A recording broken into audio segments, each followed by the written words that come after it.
Começando mais uma live, terça-feira à noite aqui com vocês. Agora estamos com as lives todas terças às 8 horas da noite.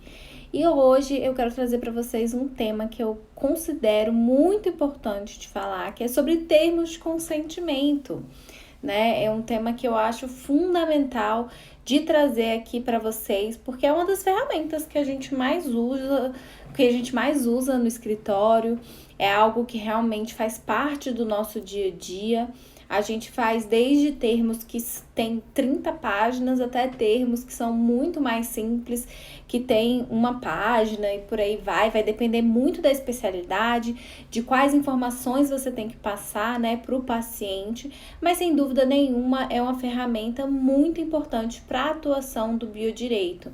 É a partir de contratos e termos de consentimento que a gente começa uma atuação preventiva em consultórios, trabalhando com profissionais de saúde.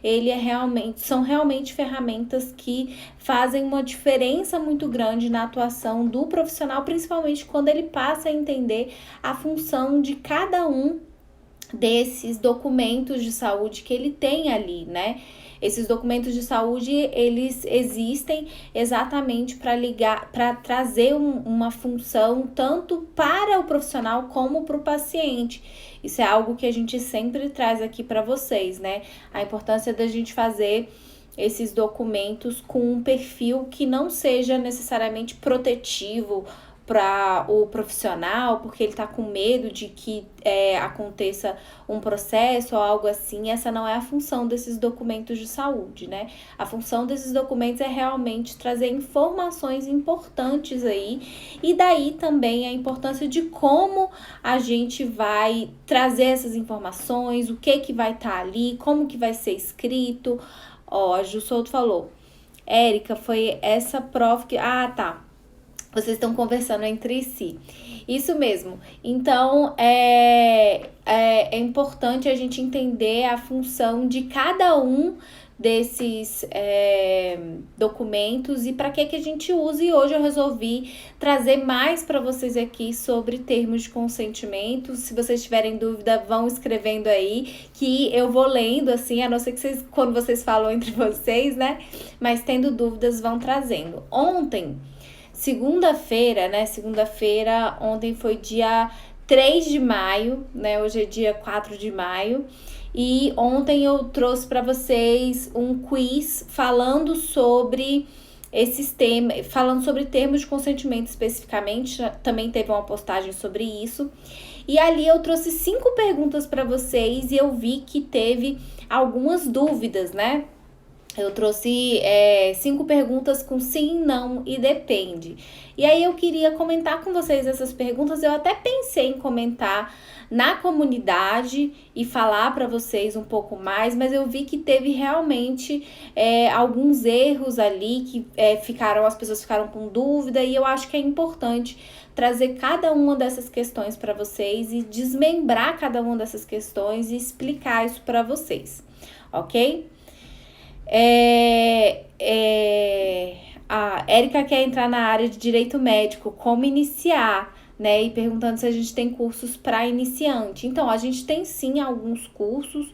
O Bioéticas na Prática traz alguns cursos, a gente faz com turmas fechadas, desde quem está iniciando, né? Então, até quem já tem alguma experiência ou quer entender um pouco mais de como funciona essa atuação consultiva na área da saúde. É um pouco diferente do direito médico. Importante eu trazer isso para vocês, porque o direito médico ele tem um perfil mais contencioso.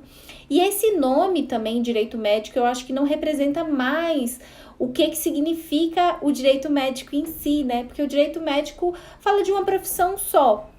E a gente aqui no Bioéticas na Prática, a gente chama de biodireito porque ele tem uma amplitude muito maior, e o nosso foco aqui de atuação é principalmente consultivo, preventivo, que é uma esfera que cada vez cresce mais, mas que ainda é muito escassa de profissionais da saúde, porque as pessoas pensam mais na atuação realmente contenciosa, né, ali no processo já formado. E o ideal da atuação do biodireito é evitar que isso aconteça. E exatamente por isso que é importante importante a gente entender essas ferramentas que são usadas no dia a dia, e por isso que hoje eu resolvi trazer para vocês e falar sobre termos de consentimento, né?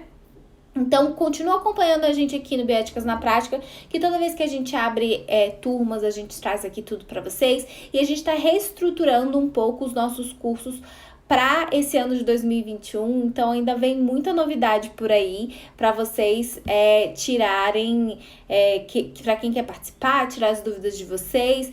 E é isso mesmo, Ju Souto, é mais na ideia preventiva e de resolver os problemas na raiz, né? Evitar que o processo esteja consolidado. Não é que a gente é contra a atuação contenciosa, muito pelo contrário, eu acho que ela tem um papel muito importante, né, de existir, das pessoas atuarem, a gente também atua, mas o nosso foco principal aqui é consultivo.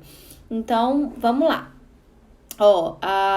Falando, a minha atuação é bem focada no preventivo, mas sempre falo que só se faz um bom preventivo se você conhecer o contencioso. Exatamente, perfeito.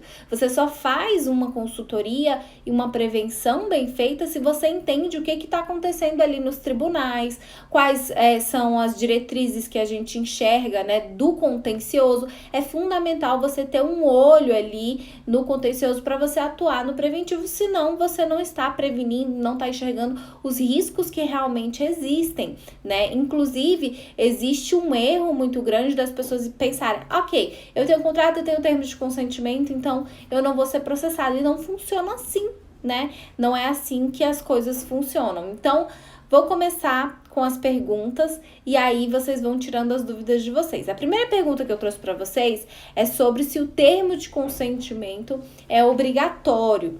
E aí, sempre lembrando, né, que ali tinha sim, não e depende. E depende, o termo de consentimento, ele não necessariamente é obrigatório em todos os momentos. Muito pelo contrário.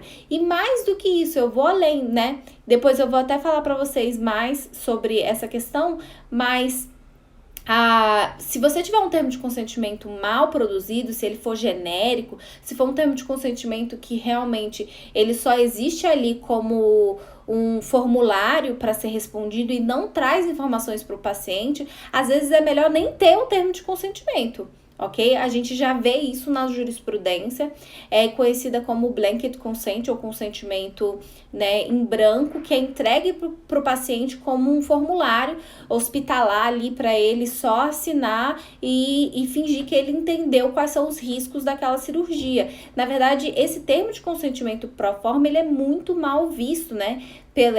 Proforme genérico, ele é muito mal visto pela jurisprudência e pode ser entendido como um termo de adesão, que a gente sabe que o termo de adesão, a interpretação, ela sempre vai ser favorável a quem não escreveu aquilo ali, então é favorável ao paciente, se aquele termo de consentimento ali é genérico e ele não explica exatamente quais são os riscos e os benefícios daquele procedimento ali. Eu tô vendo vocês falando aqui. Acho que o contencioso a porta aberta, evitar o contencioso somente na prevenção. Isso. Então, depende, né? O termo de consentimento, ele é obrigatório, ele vai depender de qual momento que a gente está falando. E aí eu já trouxe mais duas perguntas que são fundamentais e que eram dicas, inclusive, para essa mesma pergunta, né? Que fala se o termo de consentimento em pesquisas com seres humanos é obrigatório, e aí eu ainda fui bem pontual, né? O termo de consentimento em pesquisas com seres humanos é obrigatório, e o termo de consentimento é obrigatório na atuação clínica, se existe obrigatoriedade nessas duas situações.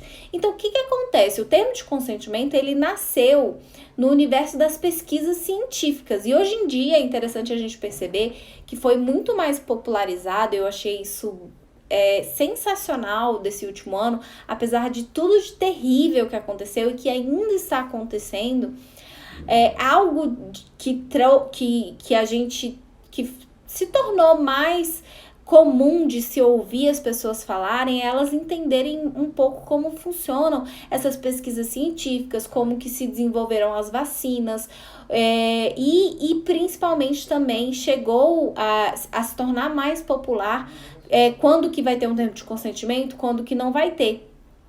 E os termos de consentimento, quando a gente fala sobre pesquisas com os seres humanos, eles são obrigatórios. É obrigatório ter, foi ali que nasceu, esse é o polo em que nasceu. Desde que a gente teve, e aí um marco fundamental foi a Segunda Guerra Mundial, desde que a gente teve, então, ali o julgamento de Nuremberg, a gente já vê, então, o termo de consentimento nascendo naquele momento ali, no Código de Nuremberg, lá atrás, né? Ali foi o marco inicial e fundamental do consentimento informado, do paciente entender por que estão fazendo pesquisas neles e pesquisas com seres humanos. A partir dali, a gente teve outros documentos internacionais que trouxeram sobre termos de consentimento. Depois, se vocês quiserem, eu posso falar um pouco mais sobre história de termo de consentimento. Enfim, esse não é o momento da gente fazer isso agora. Mas foi nas pesquisas científicas que nasceu, então, um termo. E aqui no Brasil não foi diferente. A gente tem resoluções do Conselho Nacional de Saúde, a 466 de 2012, que fala sobre a necessidade da utilização de termos de consentimento para pesquisas na área da saúde e também na área das ciências sociais. A gente tem a resolução 510 de 2016, que vem trazer também a obrigatoriedade desses termos de consentimento para essas pesquisas que vão ser realizadas com seres humanos. E aí você pode também estar se pensando, se a pesquisa não é com seres humanos, então não é obrigatório o termo de consentimento. A gente precisa pensar qual a função aí, né, da ideia daquele sujeito de pesquisa, ele ter a capacidade de consentimento de uma forma que a gente entende. Então, quando a gente fala de pesquisas com animais, por exemplo, existem outras determinações que são obrigatórias de serem seguidas. Não pode se utilizar animais a livre, né,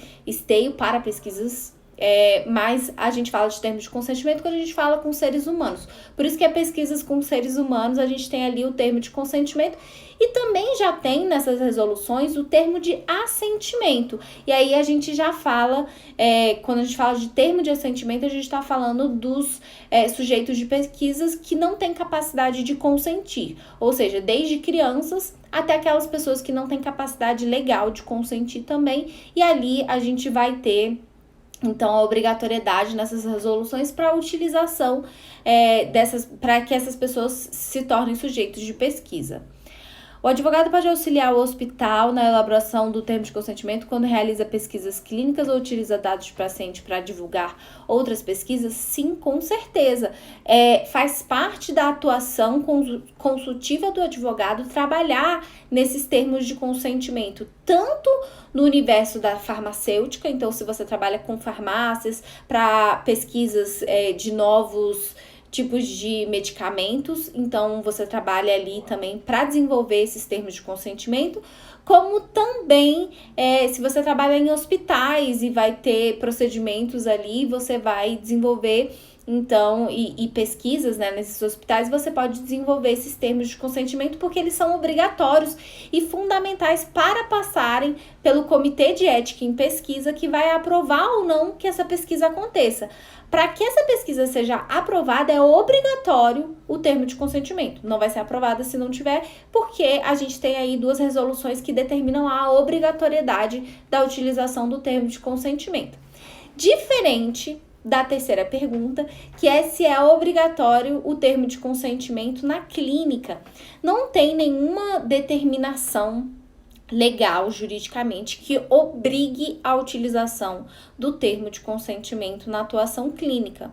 Isso ainda não existe. O que a gente tem é uma recomendação, a recomendação número 1 de 2016 do Conselho Federal de Medicina, que falou especificamente sobre a atuação clínica e a necessidade ali da utilização do termo de consentimento, que vai ter uma tripla função.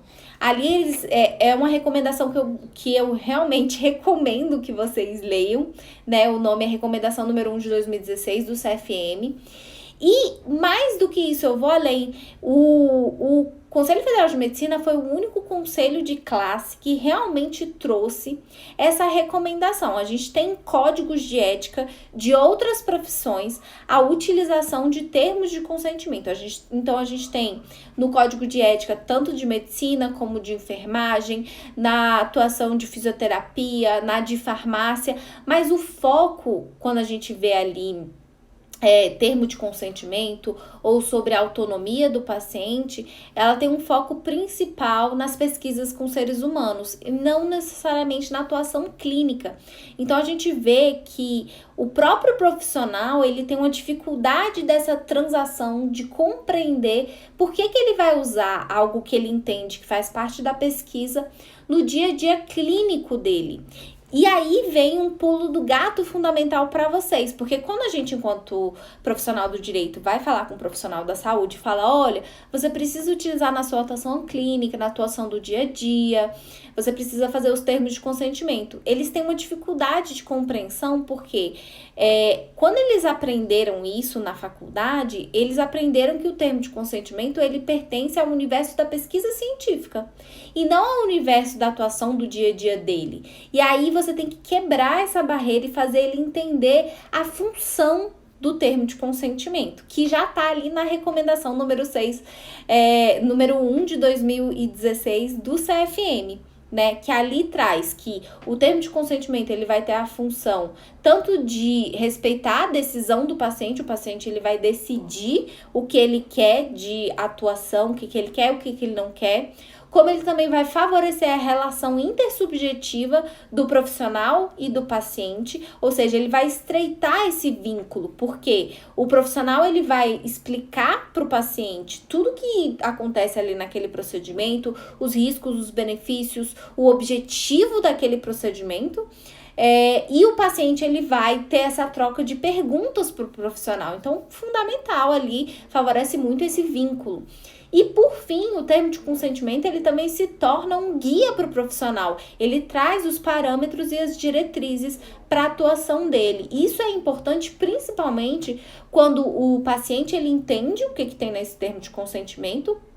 E ele pode também alterar esse termo de consentimento e falar, olha, isso aqui eu concordo, isso aqui eu não concordo. Eu sempre trago isso para os profissionais para os quais eu trabalho. O termo de consentimento ali, ele é um guia de respostas para o paciente. Ele não é uma obrigatoriedade. Então, você não pode colocar uma pergunta sim ou não e esperar somente o sim. O paciente, ele pode querer que aquilo ali não aconteça. Você precisa dar as duas opções para o paciente para ele responder. Entendeu? E isso acontece muito em alguns casos específicos, como, por exemplo, testemunho de Jeová. A gente entrega um termo de consentimento ali, né? Que tem todas as informações e fala, por exemplo, sobre transfusão de sangue. E eles sempre fazem a observação de que eles não aceitam a transfusão de sangue e eles têm mais do que direito de colocar essa observação. Como eu falei, o termo de consentimento ele não pode nunca ser um termo de adesão.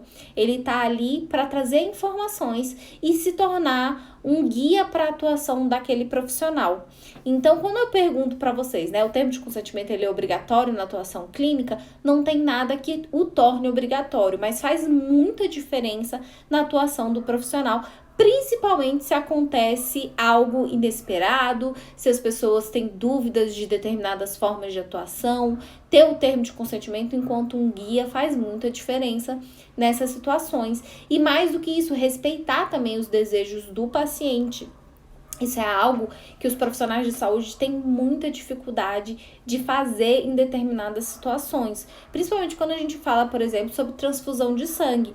E já aconteceu mais de uma vez de alguém, um profissional, entrar em contato e falar, olha, a gente está tendo muita dificuldade em fazer com que essa pessoa aqui entenda como que vai funcionar. E eu falo, e se o senhor não fizer a transfusão? E se não acontecer? Você pode deixar o paciente falecer. É uma decisão dele. É uma decisão que ele assumiu para si mesmo. Isso pode acontecer. E geralmente eles ficam bem perdidos quando a gente mostra para eles esse outro caminho que geralmente não é ensinado para eles na faculdade, né? Na faculdade eles são ensinados sempre a salvar a vida a qualquer custo, em qualquer determinação. E isso não tá errado necessariamente, mas a gente precisa respeitar a autonomia do paciente e para isso que serve o termo de consentimento.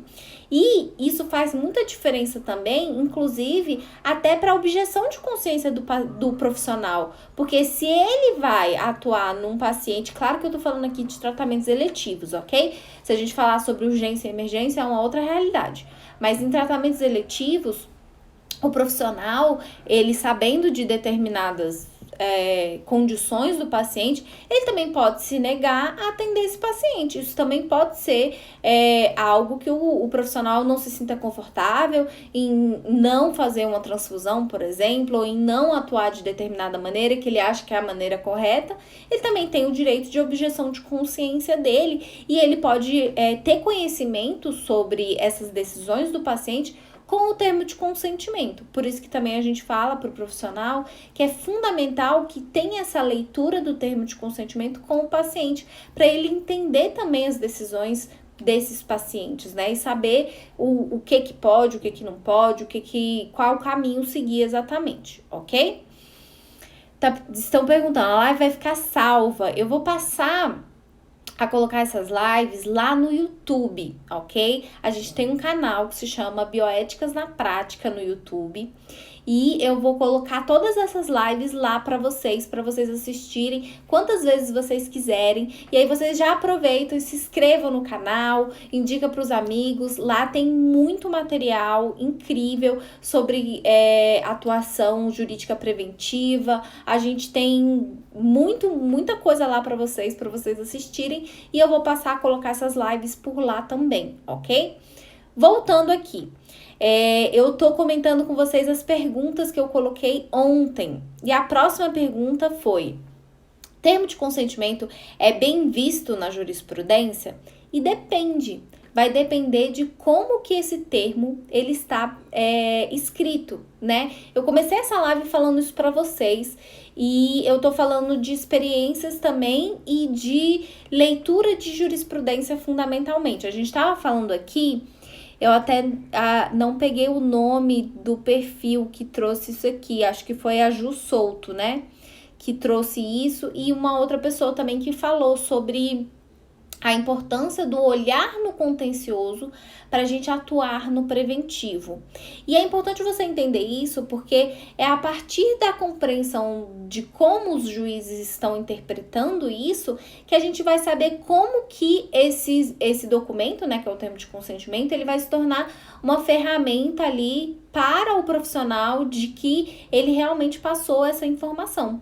Por isso que eu trago aqui para vocês o fato de que se um termo ele é genérico, ele não, né, eu falei, ele é bem visto na jurisprudência, ele é muito mal visto na jurisprudência, né? O termo de consentimento genérico, eu até gosto de falar isso, porque eu realmente acredito, é melhor não ter termo nenhum do que um termo de consentimento genérico. Ele vai ser muito mal visto, porque ele vai ser interpretado enquanto um documento que veio somente para blindar o profissional, blindar o estabelecimento de saúde, e que não tem serventia nenhuma para o paciente. O termo de consentimento, o contrato que a gente tem entre profissional e paciente também, e qualquer tipo de documento que a gente está falando nessa esfera da saúde, ele precisa ser benéfico para as duas partes. Não adianta nada eu fazer um contrato magnífico que proteja o profissional e que não traga as obrigações, que não traga também direitos para o paciente. Ele tem direitos. Afinal, o prontuário do paciente, ele pertence ao paciente. Durante muito tempo a gente falou prontuário médico, e esse nome não é correto, porque o prontuário ele pertence ao paciente. Tá aí a Lei Geral de Proteção de Dados para trazer isso de forma mais clara ainda. Os dados, eles pertencem à pessoa a qual está sendo falada ali, né? Então, os dados pertencem ao paciente. E daí a importância da gente entender que um termo de consentimento, ele precisa ter equilíbrio para as duas partes. Então, eu vou trazer, e aí tem uma diferença aqui que eu também acho que é importante pontuar com vocês. O contrato, ele vai falar sobre o serviço. Qual o serviço que eu estou oferecendo ali? Se é um serviço médico, de psicologia, de fisioterapia, ele vai tratar sobre serviços, ele vai tratar sobre pagamentos, ele vai tratar sobre essas questões, ok? Enquanto que o termo de consentimento, ele fala sobre o procedimento. O que tem nesse procedimento? O que vai acontecer ali, né? Quais os procedimentos pelo qual o paciente vai passar? Então, geralmente, eu posso ter um contrato que vai tratar do serviço e diversos termos de consentimento para cada um desses procedimentos, ok? Ao qual o paciente vai se submeter. né? Claro que aí vai depender de qual tratamento que a gente está falando, qual procedimento, isso vai fazer muita diferença na construção desse termo de consentimento que a gente está falando. Então, sobre a jurisprudência, o termo de consentimento ele é bem visto, vai depender. Um termo de consentimento genérico em branco, ele é muito mal visto. Ele é muito mal interpretado, ele vai ser interpretado enquanto termo de adesão e vai ter uma interpretação favorável ao paciente, não como algo que foi instrutivo e que trouxe ali para o paciente informações importantes para o tratamento dele. Não, ele vai ser interpretado enquanto um documento que foi utilizado, que era somente proforme daquela relação ali. Enquanto que um termo de consentimento em que ele traz as informações ali sobre situações que vão acontecer daquele procedimento, nesse caso ele vai ser muito bem visto pela jurisprudência. A gente vê vários julgados que trazem exatamente sobre isso. Tem um que é bem notório, que é sobre cicatrizes em procedimentos estéticos, né? Então, algumas pessoas têm propensão a desenvolver...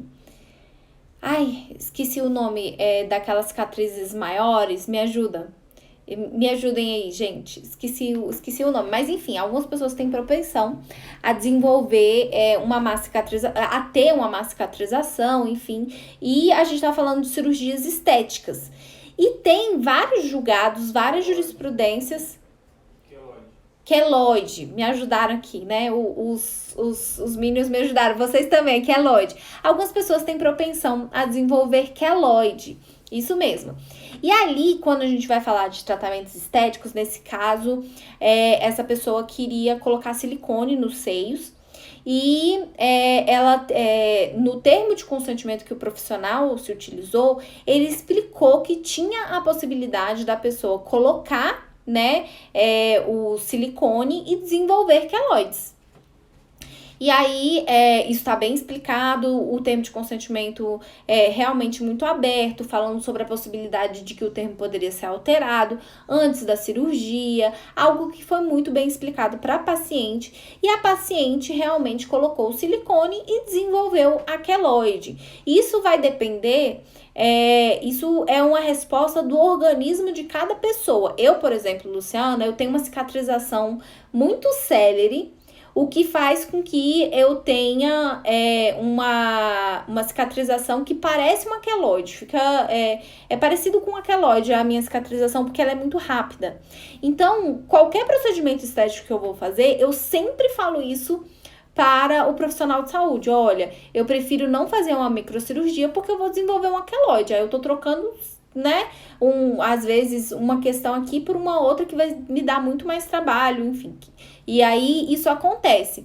E nesse caso especificamente, o profissional ele explicou muito bem isso para ela. E ela desenvolveu a queloide, colocou silicone, desenvolveu a queloide. Ele passou um tratamento para ela. Existem alguns tratamentos que amenizam, né, essa questão da queloide, não apaga a queloide ou o desenvolvimento, né? Eles amenizam essa questão estética da queloide. E aí ela entrou com um processo contra ele, né? E ali a gente viu um julgado favorável ao profissional, porque nesse caso ele tinha explicado para ela, não teve nenhum erro ali, realmente teve o desenvolvimento de algo que poderia acontecer e que foi explicado para ela que poderia acontecer. Porque se não fosse explicado para ela que aquilo ali poderia acontecer, nesse caso, então a gente teria um julgamento favorável ao paciente que não teve a informação. Hoje em dia a gente tem julgados, principalmente na área da saúde, que falam muito sobre a questão da informação. E como que eu vou comprovar que eu passei uma informação para um paciente, que eu, enquanto profissional, trouxe essa informação para aquele paciente, para que ele pudesse ter um pós-operatório adequado, para que ele pudesse ter um pré-operatório adequado também, a partir do termo de consentimento. É ali que eu vou descrever quais são as etapas do tratamento, o que acontece antes do tratamento, vou entregar para aquele paciente ali o termo de pós-operatório, quais os cuidados que ele precisa ter em casa. E principalmente quando a gente fala, eu trouxe esse exemplo que eu acho importante, que é sobre procedimentos estéticos. Eu acho muito importante trazer esse exemplo porque ele pontua algo fundamental, porque quando a gente vê que a gente fala que a obrigação, né, do profissional de saúde, geralmente ela vai ser uma obrigação de meio, ou seja, ele precisa trazer as informações ali, mas ele não precisa entregar um resultado. E quando a gente fala de procedimentos estéticos, a gente tem essa troca que faz uma diferença muito grande, a gente passa a ter uma obrigação de resultado. E aí, tendo uma obrigação de resultado, a informação ela se torna o elemento fulcral para determinar se teve algum erro na atuação do próprio profissional para aquele paciente, entendeu? Então isso faz muita diferença. E aí é nesse momento em que a informação foi transacionada mesmo, foi entregue do profissional para o paciente, que a gente vai ter então a jurisprudência, os juízes vão ter bons olhos para esses documentos, né? Tanto um prontuário bem escrito, né? E aí isso traz também uma importância muito grande a gente ter um prontuário que descreve muito bem tudo que aconteceu ali naquelas consultas, como também um termo de consentimento bem redigido, um termo de consentimento que trouxe equilíbrio para essa relação, que realmente informou o paciente que o paciente teve a oportunidade de passar para o profissional também todas as questões que ele tinha com aquele procedimento ali ao qual ele ia se submeter. E por fim, a última questão é sobre se existe legislação sobre termo de consentimento, o que demonstra, e aí você vê que todas as questões que eu trouxe para vocês, elas eram interrelacionadas, já tá lá atrás, né, sobre a necessidade e obrigatoriedade do termo de consentimento em pesquisas com seres humanos. Hoje em dia, a gente tem a resolução 466 de 2012 do Conselho Nacional de Saúde e a 510 de 2016, que vão trazer a obrigatoriedade da utilização de termo de consentimento em pesquisas com seres humanos, ok? A gente também tem declarações internacionais ao qual o Brasil é signatário, que também vai trazer sobre a utilização de termo de consentimento nessas pesquisas com seres humanos. E quando a gente fala sobre a utilização de termo de consentimento na assistência clínica, aí a gente tem algumas pontuações muito específicas e geralmente são normas administrativas, ok? E aí o que a gente tem hoje em dia necessariamente? A gente tem, quando a gente fala de telemedicina, a portaria de 2020 que veio instituir a telemedicina, né? Porque antes a gente tinha somente uma resolução do Conselho Federal de Medicina que era muito ampla, tratando sobre telemedicina. Aí, em 2016 para 2017 para 2018, a gente teve a edição de uma nova resolução do CFM falando sobre telemedicina, mas ela não chegou nem a entrar em vigor, né? Ela foi antes disso, o Fernando falando, minha monografia teve pesquisas envolvendo seres humanos com base na resolução do CFM. A resolução que trata sobre pesquisas com seres humanos é do Conselho Nacional de Saúde, né, do CNS, né, que vem tratar essas resoluções que eu trouxe para vocês. A gente tem no Código de Ética Médica a necessidade de utilização, em outros códigos de conselho de classe, então o Código de Ética de Enfermagem, o Código de Ética de Farmácia, o Código de Ética de Medicina, o Código de Ética de Odontologia, de Fisioterapia, de Psicologia, todos esses vão trazer a necessidade de termo de consentimento quando a gente fala de pesquisas com seres humanos. Ok? Mas voltando um pouco aqui com vocês. Na época era 196 de 96. Na minha época também, viu, Fernando? Na época da minha monografia. Era 196. Agora é 466 de 2012. A gente conta a nossa idade, né? Quando a gente fala que a gente usou a de 1996. Mas voltando aqui sobre assistência em saúde, que eu tava falando para vocês, a gente teve então a portaria de 2020, do ano passado, que trouxe ali a menção da necessidade do consentimento do paciente. E ali ela trouxe, então, a necessidade da utilização de um termo de consentimento de uma forma muito híbrida, né? E eu tava contando para vocês um pouco sobre a história da telemedicina. Também posso trazer uma live só sobre esse assunto para vocês, porque eu acho que é um assunto muito pertinente e que vai se perpetuar durante muito tempo. A gente não vai voltar ao que era antes, é impossível, né? A gente voltar aos atendimentos anteriores, sendo que a gente teve que aprender como funciona a telemedicina atualmente. Então, a gente teve ali o Conselho Federal de Medicina, ele teve a edição de uma portaria no ano de 2018, tratando sobre telemedicina, uma resolução que ela foi revogada antes de entrar em vigor, mas que, se você estuda e você quer entender sobre telemedicina, você precisa ler essa resolução, mesmo ela tendo sido revogada. Por quê? Porque ali tem a explicação de diversos termos, tem todas as possibilidades de atuação da telemedicina como ela é imaginada pelo CFM. Ela foi revogada por outras questões. Ela foi revogada porque, da forma como ela estava escrita e as possibilidades que ela trazia possibilidades para estabelecimentos de saúde muito maiores do que para os pequenos profissionais, né? As obrigatoriedades que ela trazia ali, elas não favoreciam a atuação por telemedicina de clínicas menores, ela favorecia muito os grandes estabelecimentos.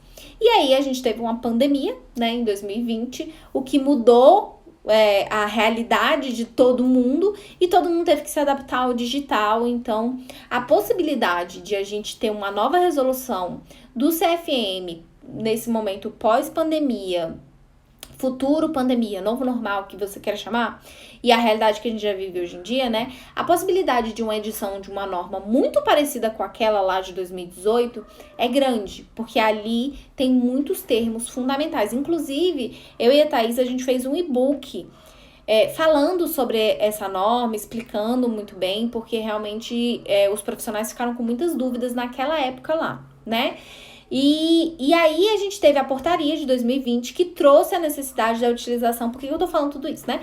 A gente teve a portaria do ano passado que trouxe a edição da utilização da telemedicina. A gente tem uma lei federal também que depois foi promulgada para a utilização da telemedicina, e é telemedicina, ok? Que eu tô falando é algo muito específico mesmo. E ali eles falam sobre a utilização de termo de consentimento. Só que o termo de consentimento, como está explicado ali na portaria, na verdade, ele é um híbrido entre contrato e termo de consentimento, né? Ele é um híbrido muito grande. A maior parte das sociedades lançou termos para que os profissionais passassem a ter um documento, né? A passar para o paciente deles. Geralmente, a maior parte desses termos, eles faltavam muitas informações, mas ali a gente tem, então, uma norma que vem tratar sobre a utilização de termos de consentimento para telemedicina, ok? Algo que já acontecia com outras profissões, né? A gente teve a resolução, por exemplo, da psicologia do ano de 2018, que já falava sobre atendimento online para os psicólogos. Inclusive, eles criaram um cadastro.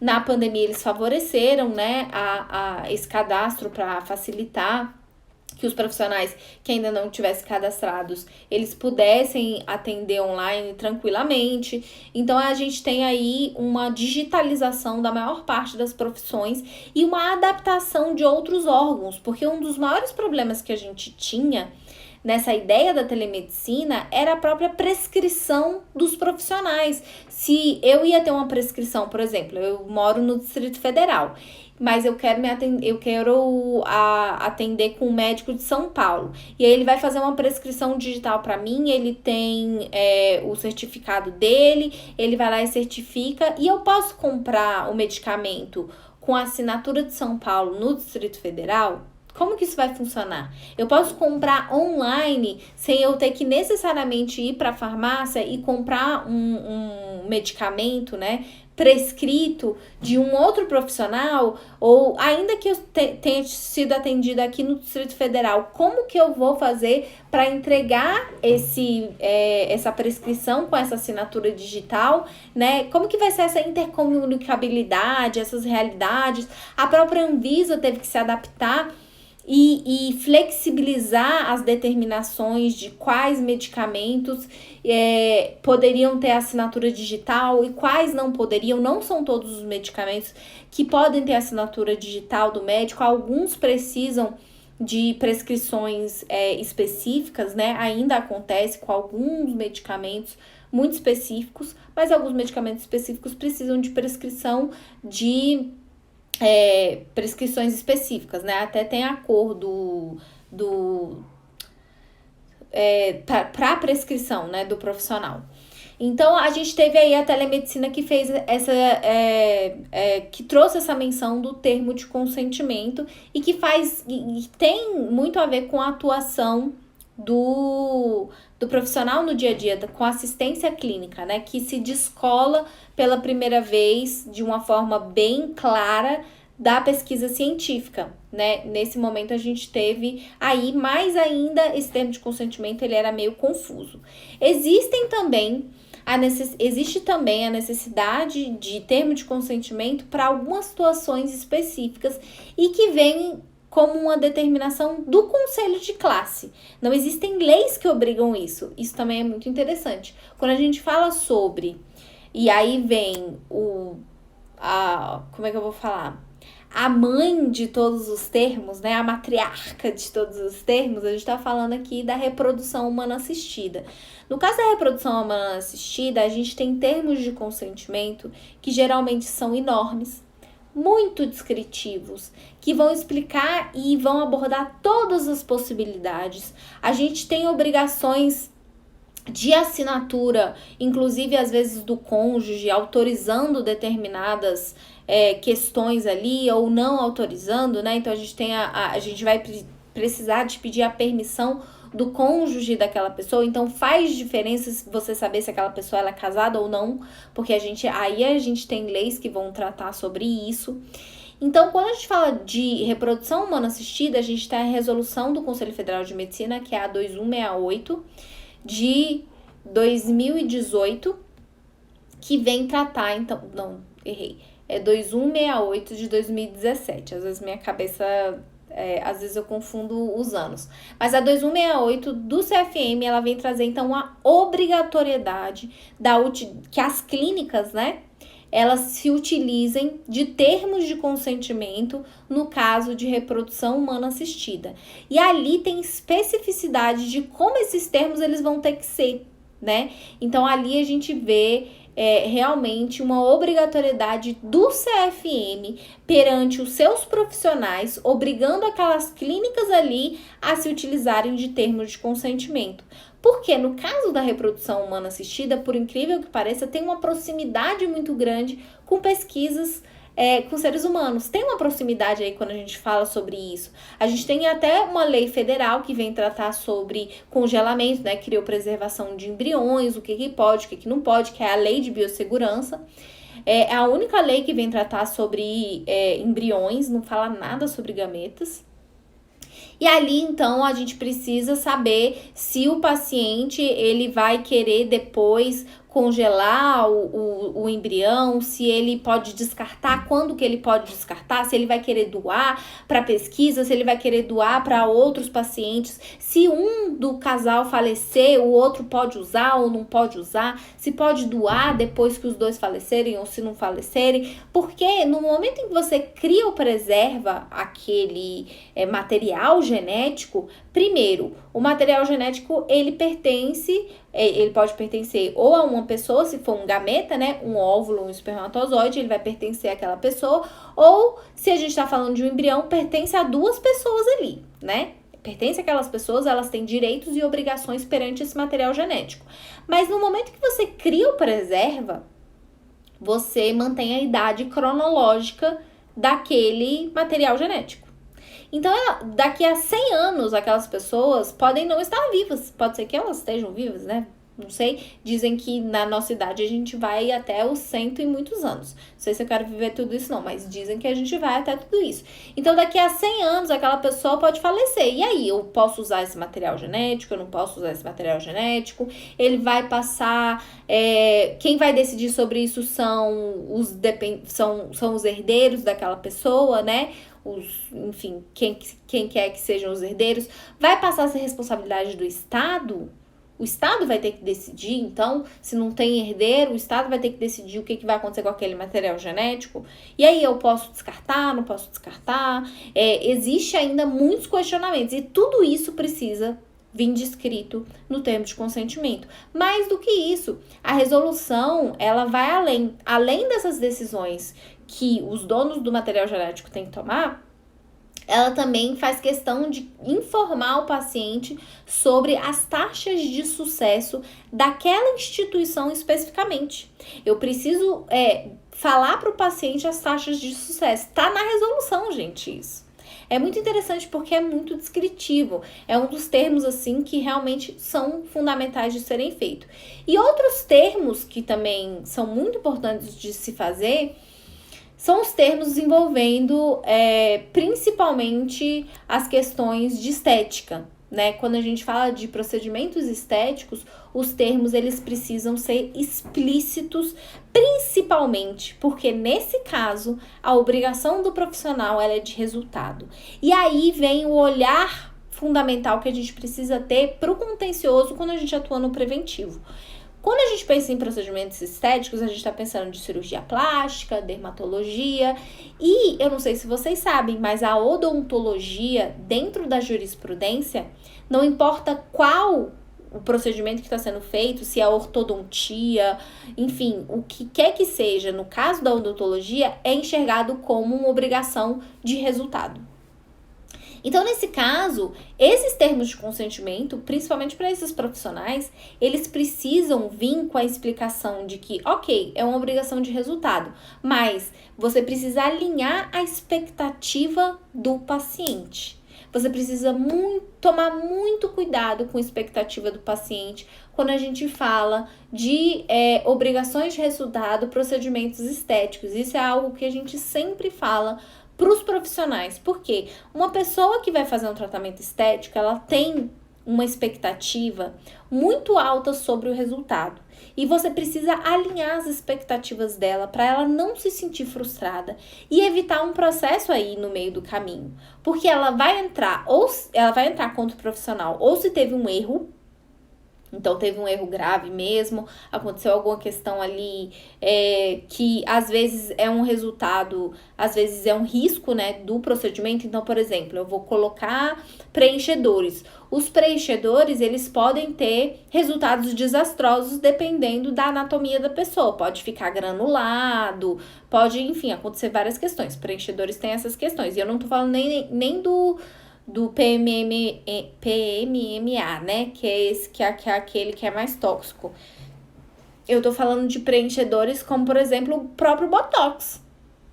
O próprio Botox, ele pode ter efeitos adversos e vão depender da fisiologia da pessoa, que podem ter um resultado um tanto quanto desastroso. E aí você precisa alinhar a expectativa desse paciente. Voltando. Eu tava falando sobre isso porque se acontece esses efeitos adversos, é quase que esperado, quase que natural que o paciente ele vai entrar contra o profissional, ok? Isso daí é algo que é esperado, vai acontecer. Tem como evitar? Tem. Geralmente a gente tem um trabalho ao redor desse paciente. Então, aconteceu isso, ele teve um efeito adverso. Aí a gente vai conversar com esse paciente, a gente tem uma conversa. Tem como reverter esse efeito? Como que isso vai acontecer? O paciente ele não quer mais ser tocado por aquele profissional, mas ele quer reverter o efeito, ele quer ir em outro profissional. Ok, paga a consulta do outro profissional. Paga, é mais barato do que um processo. É muito mais barato que um processo. Devolve o dinheiro, encaminha ele para o profissional que ele quer ser atendido. É muito mais tranquilo do que um processo. E aí você consegue evitar um processo. Mas geralmente, quando tem um efeito adverso, por mais que um efeito adverso seja algo que o paciente ele pode não ganhar na justiça, vai custar tão caro para o profissional, para a imagem do profissional, para a perícia, o valor mesmo, né, da jurisprudência é caro. Às vezes é mais barato você simplesmente acompanhar aquele paciente, deixar ele decidir, tá, o que você quer? Você quer o dinheiro de volta? A gente pode reverter? Como que isso vai funcionar, né? Então, tem todo esse trabalho que a gente faz ao redor também nessa atuação preventiva para evitar esse processo que está iminente de acontecer. Então, quando a gente fala de procedimentos estéticos, tem o erro, ou então ou algo que é um efeito adverso, que não é um erro do profissional, e aí o paciente vai entrar contra esse profissional. Ou então é o alinhamento de expectativa. Ele tinha a expectativa de que eu vou fazer o nariz da Jennifer Lopez e eu vou sair de lá a cara da Jennifer Lopez. Não, querido, você vai sair de lá com o nariz da Jennifer Lopez. Você não vai ser a Jennifer Lopez.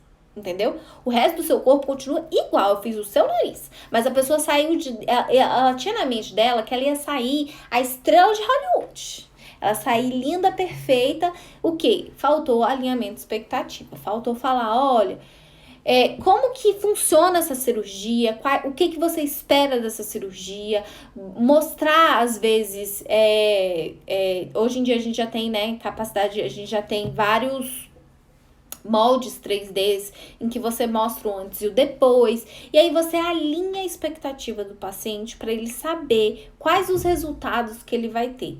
E aí você alinhando a expectativa, você escrevendo isso num termo de consentimento, e você lendo esse termo de consentimento com esse paciente, num procedimento estético, você geralmente tem resultados sempre favoráveis, porque o paciente vai estar sempre satisfeito, ele vai falar que ele foi muito bem atendido, que é o melhor atendimento da vida dele. Isso também tem a ver com a experiência do paciente, né? Alinhamento de expectativa, e você faz isso com um termo de consentimento.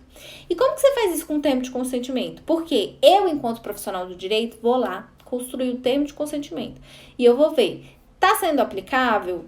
O paciente está realmente lendo? O que eu preciso fazer para o paciente ler? Aqui a gente também implementa visual law. A gente faz um termo de consentimento de uma maneira em que eu vou pontuar os riscos, em que eu vou aumentar os benefícios para também o paciente não desistir do tratamento e que ele vai realmente ler aquele termo ali. Que eu vou mandar com ele vai para casa com um pacotinho falando sobre cuidados do pós-procedimento. Não pode se expor a sol, não pode isso, não pode aquilo, entendeu? E ali tem todos os cuidados do pós-procedimento. E aí, melhor profissional da história, ele recomenda, ele fala para os amigos, ele defende, ele se torna fiel ao profissional. Ele defende aquele profissional porque ele foi muito bem atendido. Porque ele saiu de lá, ela saiu de lá satisfeitíssima com o procedimento que ela fez. Entendeu? Então, o termo de consentimento tem todos esses potenciais, mas eles precisam ser bem trabalhados, tanto pelo profissional, nós, aqui que vamos construir isso, como também o treinamento que você vai fazer com aqueles profissionais. Olha, você fez o termo, você não simplesmente entrega para o profissional. Você vai falar, tá, em que momento esse termo vai ser lido? Como que esse termo vai ser lido com o paciente? Você vai me tratar como paciente agora e a gente vai tentar descobrir no fluxo do paciente qual o melhor momento de apresentar esse termo de consentimento. Quem vai apresentar esse termo? Às vezes não precisa necessariamente ser o profissional. Às vezes o profissional ele não tem tempo de apresentar e tudo bem. Agora, quem for apresentar o termo de consentimento precisa entender esse documento, precisa tirar as dúvidas do paciente, entendeu? Então, é isso. A gente pode falar sobre... Eu sei que vocês querem que eu traga sobre fluxo de paciente. Vou trazer sobre fluxo de paciente aqui com vocês também. Eu acho que é importante tratar. Mas foi por isso que eu resolvi fazer essa live. Porque eu fiz os questionamentos ontem e eu vi que muitas pessoas ficaram com dúvidas. E ficaram, né, com dúvidas sobre o que era o que, se estava certo, se estava errada, aquela questão. Por isso que eu fiz questão de trazer esses esclarecimentos aqui com vocês sobre termos de consentimento, que é uma ferramenta muito importante, muito valiosa quando a gente fala sobre atuação preventiva, e que dela podem decorrer muitos outros tipos de atuação, né? A partir do termo de consentimento, você tem uma gama de atuação fundamental dentro de uma clínica, porque você vai fazer um documento, você não vai, foi o que eu falei, você não vai simplesmente entregar esse documento. Você precisa saber quem vai ter acesso a esse documento, por que essa pessoa está tendo acesso, quando que ela vai apresentar, O procedimento já foi feito? Então, qual tipo de termo que eu preciso entregar para esse paciente? Entendeu? Então, a gente é preciso entender todas essas conexões e aí você também vai galgando um espaço dentro da instituição para a qual você está trabalhando, que vai ampliando tanto a confiança que os profissionais vão tendo em você, como você também vai trazendo um tratamento e um relacionamento entre profissional e paciente muito mais adesivo, muito mais fiel, uma experiência de paciente incrível. E tudo isso com termo de consentimento, né? Então, em outro momento eu trago mais sobre essas questões de fluxo de paciente para vocês, que é importante a gente falar. Eu espero que vocês tenham gostado. Eu vou deixar essa live salva, vou passar a salvar essas lives e deixar lá no YouTube. Então, se você quer assistir ela depois, não esquece de ir no YouTube do Bioéticas na Prática, que eu vou colocar essa live lá, tá? Para vocês terem acesso e verem quantas vezes vocês quiserem. E aí vocês também assinam o canal, deixem o seu like, por favor, né? Tudo aquilo que vocês sabem que tem que fazer faz muita diferença. Coloca nos comentários os outros temas que vocês querem que eu traga para vocês nas lives, o que não pode faltar, o que você tá com dúvida, o que você queria que eu abordasse para você, ok? Deixa nos comentários que vai fazer muita diferença pra gente. E é isso, pessoal. Boa noite, boa terça-feira, estamos no começo da semana ainda, né? Então, uma semana linda para vocês e até a próxima. Tchau, gente!